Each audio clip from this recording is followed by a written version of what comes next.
Hello and welcome to the south of France, to the 20th Datacloud Global Congress. Joining me in Cannes now, it's David West and Chris Baxter, CFO and CRO respectively, of hyperscale European data center platform Apto. Guys, thank you for talking to me. We were talking, this is not your first rodeo, this is not your first Datacloud. How many have you been to?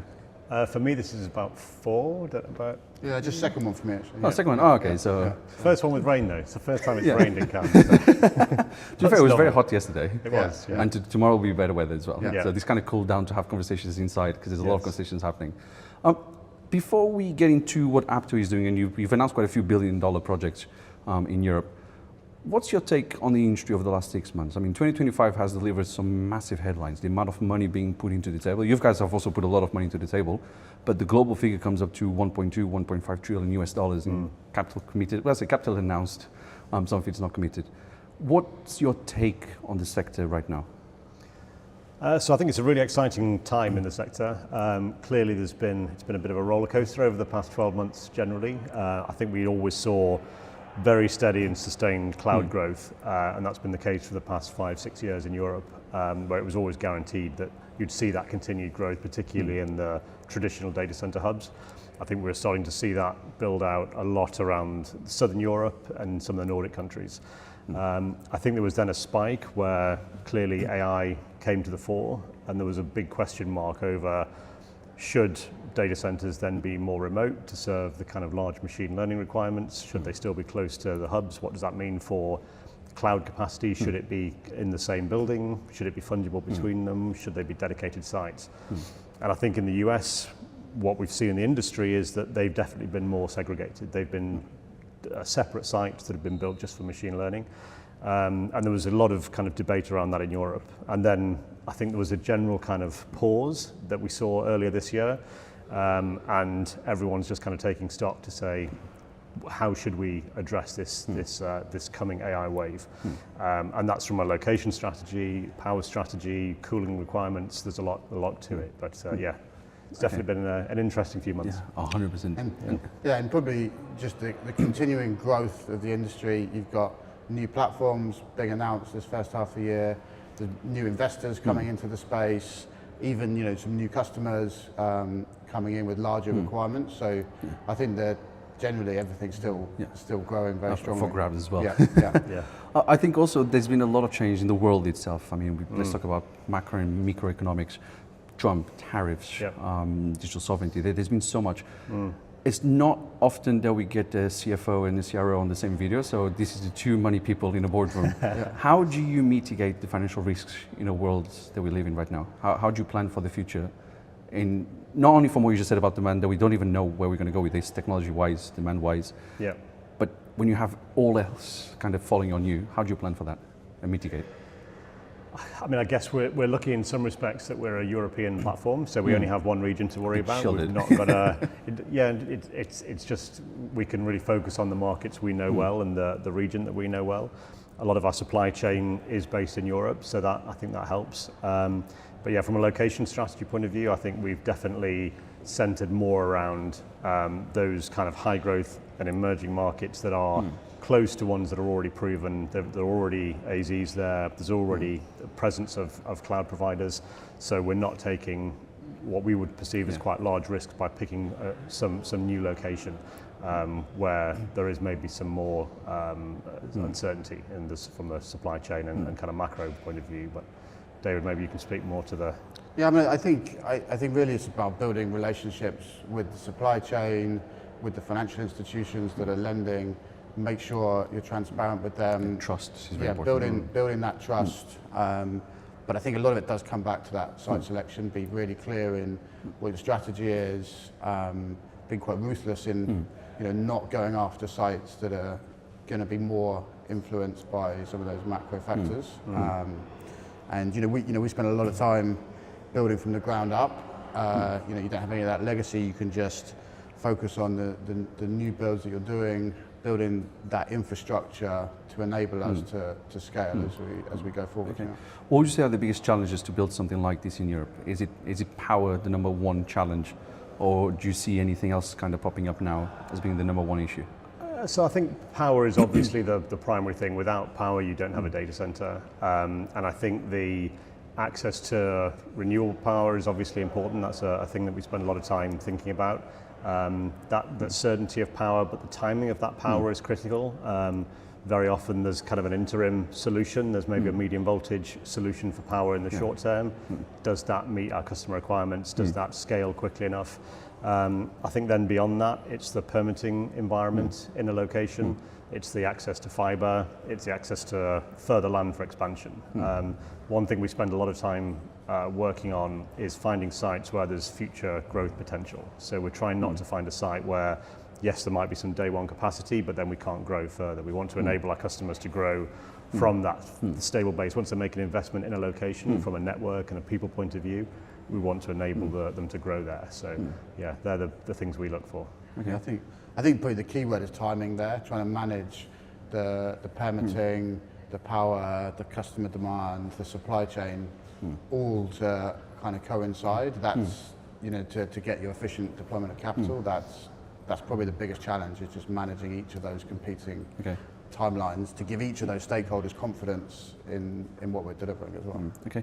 Has the data sovereignty conversation, digital sovereignty conversation, made you change any plans where you go border-wise? Has that become a topic in the boardroom?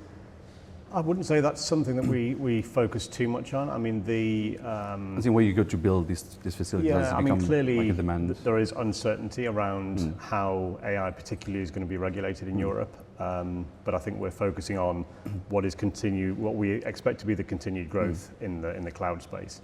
I think there is uncertainty around some of the regulations, and as we get more certainty around that, I think that will maybe drive some different markets. And maybe they'll be outside the EU, but for now, I think we have to kind of plan for what we know and what we can see ahead. So, So I mean, we're focused on probably deploying in 8 to 12 European metros, you know, close to where the population is. So for us, I don't think the data sovereignty is changing our strategy. We're still focused on that expansion close to where the metros are. Okay. So geography conversation, you're going to mention eight plus locations. We know about Milan, $3.4 billion US. We know about Athens, $1 billion US.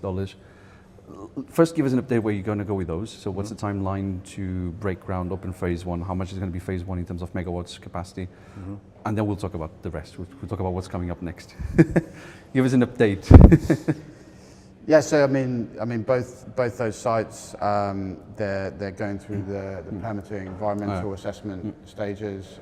We're progressing with power, customer conversations. You know, as you said, they're pretty large investments for the respective markets, and yeah, we're really excited about those projects. We're working on those, plus a bunch more that are you know, coming to market. I think maybe Chris will be making another announcement. Yeah, there's another press release, the ball now. Press release in the works, but yeah, not one we can talk about just yet. So. Yeah, you so want the NDA to stay on that side. We can't quite give you the exclusive on this one. But those two markets, do you have tenants already secured, or you're still waiting for the tenants to then go and really crack on with building, despite the permission phase? But will you wait to have a tenant? That's probably a question we want to avoid, if possible. Yeah, if we can. That's fine. Yeah, probably not. Yeah, we don't really want to get into specifics of customers. No. I was not going to ask any names, or if you want to. It's so then beyond Athens and Milan, so where else are you going to go? Are you going to stay in Europe? You're outside of Europe.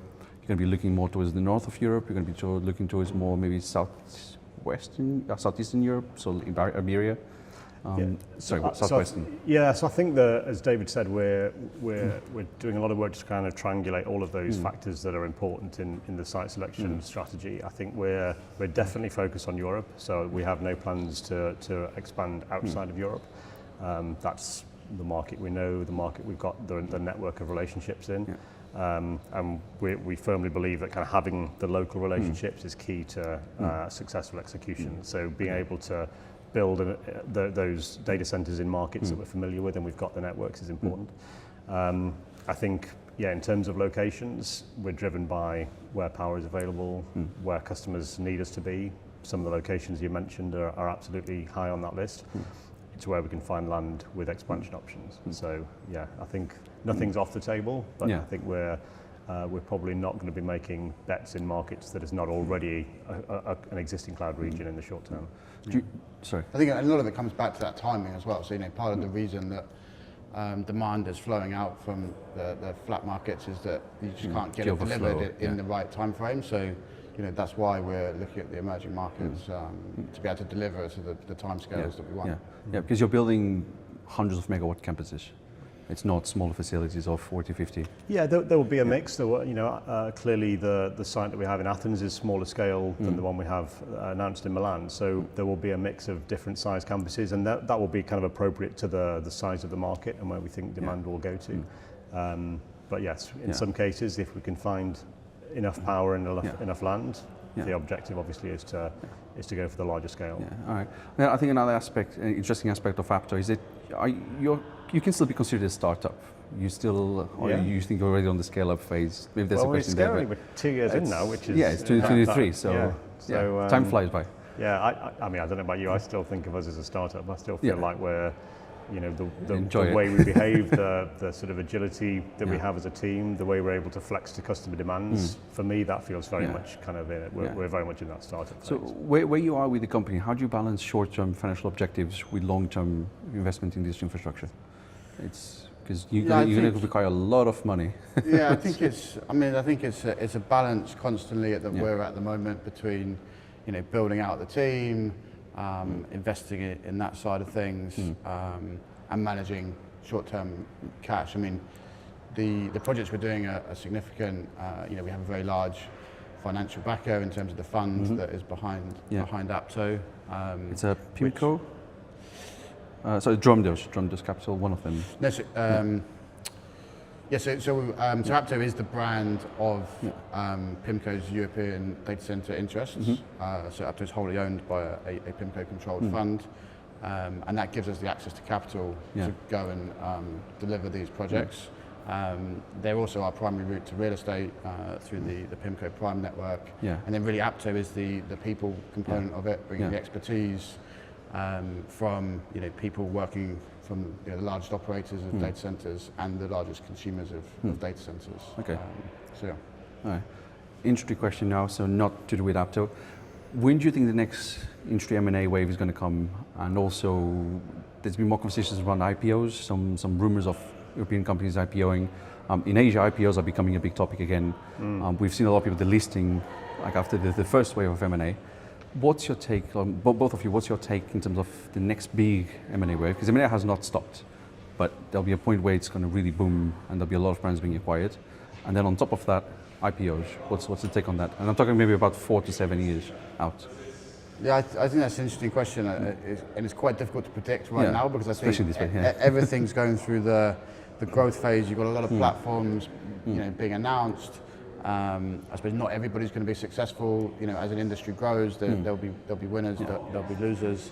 There's clearly going to be a lot of capital required for those exits in that sort of 5 to 7 year time frame. And I think it was just going to depend on the macroeconomic investment climate at the time. So it's a bit of a cop out, but I think it's a bit difficult to say at this point.